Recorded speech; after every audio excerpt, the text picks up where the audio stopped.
fasted, low-intensity cardio that she was able to shed some weight. And here are her results here. And the month she started doing fasted cardio, she started shedding weight quickly. Cardio, cardio, cardio. I used to hate cardio. I will be the first to admit that. I felt like a little hamster on a wheel, or like two little corgis on a treadmill. And now that I don't belong to a gym and I don't have to do the treadmill, I get to romp around the woods, and I happen to love cardio now. I like keeping myself entertained with fasted cardio. There's a horse in the back. Can you see the horse? There's the horsey.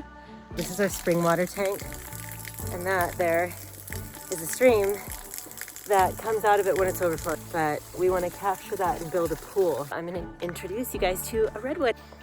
Look at how big that redwood is. Welcome back to my channel, where I show you how to create fitness from the inside out. So I've long held the belief that fasted cardio is more effective at burning fat. I've trained for many bikini competitions holding this notion, and I even practice fasted cardio today. And it turns out that I'm both very wrong and very right about my theories around fasted cardio, and I'm going to explain how I was so very wrong and so very right in 3 concise ways. I'll also give you guidelines to follow so you can get the best results from your fasted cardio, and I have a free download available in the description below.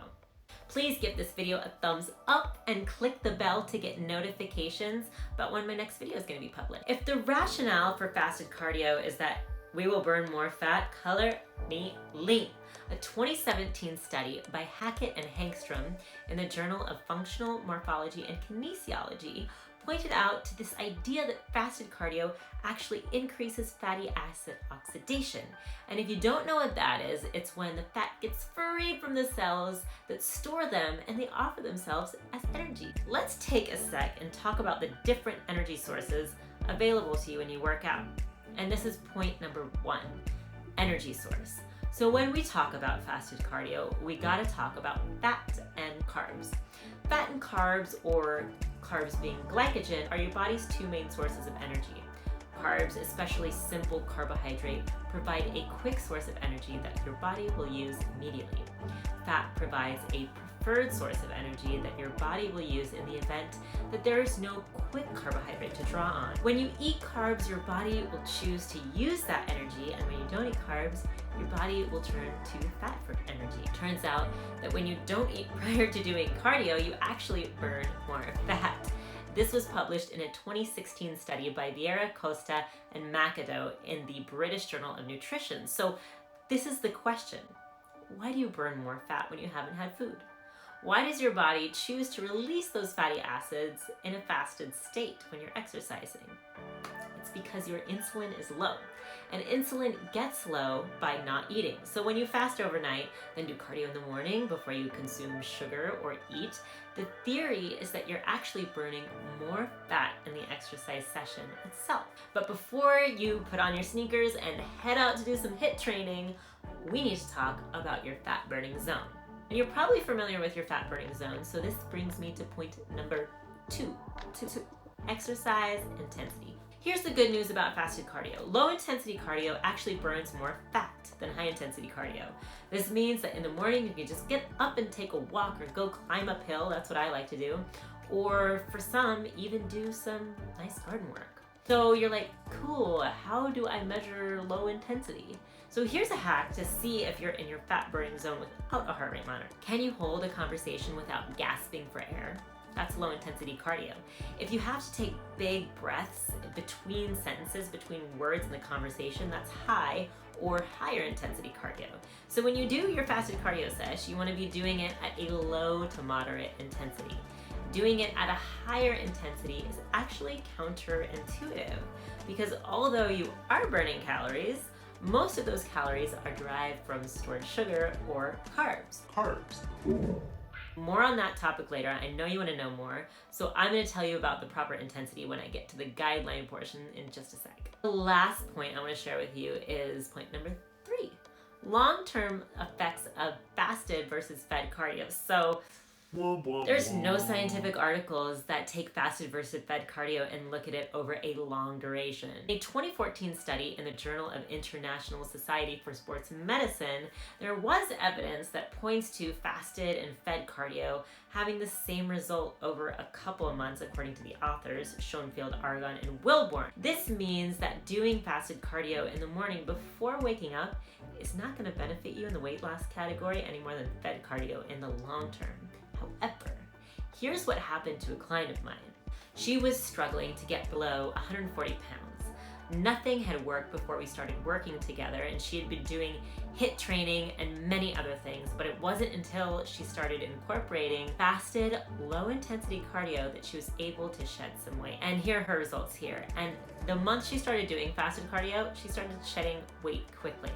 So although there are no long-term studies, that's just one example of one of my many clients doing it for a short duration. So what am I suggesting here? Fasted cardio might be a good tool to use if you want to lean up in 2 months prior to being on the beach. Okay, so that's that. Now for some guidelines for your own fasted cardio. But first, I want to review a couple points that the science has to say about fasted cardio. Just really quick, guys. Fact is, science doesn't say a whole lot. There are minimal articles on fasted cardio for fat burning effects. Fasted cardio does result in more fat oxidation. Fed cardio has more fat burned after the exercise session itself compared to fasted cardio. So now the guidelines I promised you. These guidelines are available for free download below. So after this video, click the download button, download them. And there are 4 total guidelines. So here's the first one. Number 1 is nutrition. So as the name, fasted cardio implies, you aren't consuming any nutrition prior to your cardio session. But here's a little trick for you. What I like to do prior to a fasted cardio session is take amino acids or a drink with amino acids in it. Obviously no sugar in that drink. If you download the free guide, I have a description and I will link to my favorite amino acid supplement. A lot of people will tell you that muscles break down during fasted cardio, but a study by Schoenfield et al. Proved that that is so not the case. So you're like, oh my god, why do you take amino acids? I take them because they give me energy. Yeah, amino acids can actually convert to energy, therefore providing you with more pep in your step for that fasted cardio sesh. Did I just rhyme? You're so cool. Frequency. So when you do fasted cardio, it doesn't have to be like every single day. In fact, it might not be advised for you to do it every single day from a metabolic perspective, meaning that your metabolism might actually slow down in order to conserve energy if you do this all the time. Remember, moderation. You should aim to do fasted cardio when you plan to do cardio that's long duration. More on that later. And I think anything more than 4 times a week would probably be excessive. Intensity. So whether or not you do a run, walk, or go out for sprints depends entirely on your physical fitness. And there's no judgment here. If you know that running isn't your forte, humbly take a walk. If you have endurance athlete in your blood, you go for a run. One way that I like to track my intensity is a heart rate monitor. Boom, right here. I think you all should get one. And I'll link to my favorite one also in the guide. If you're trying to burn fat, you want to keep your heart rate on the lower end. I follow the researcher Phil Maffetone's rule for heart rate. 180 minus my age for the bottom number, and 180 minus my age plus 10 for the upper number of my heart rate. This is the range that you actually burn most fat according to Phil Maffetone's research. And if you're looking to burn fat in the morning before anything else, I would follow this method. That formula and a link to his work is also in the free guide, by the way. Everything is there. Lastly, duration. Duration refers to how long you work out. For the first 5 or so minutes for most people, you use primarily glycogen or stored carbohydrates for the first 5 minutes of any workout. After that time, your body switches to using fat for fuel. Phil Maffetone instructs his athletes to do 30 minutes of cardio within their zone after a 5-minute warm-up and not including a 5-minute cool down. So the total for your cardio session should be 40 minutes, 40. There you have it. Did you like this video? Give it a thumbs up, hit the subscribe button, and share it on the World Wide Web. Doing this enables me to make more free health and fitness content for you. And if you're looking for some extra motivation for your workout, make sure to get my free 5-day workout series where I take you on an inspirational and informative journey on how to create a healthy lifestyle. That free series is about to be a paid series, so jump on it. Thank you so much for watching another video on how to create fitness from the inside out. I'll see you in 2 weeks.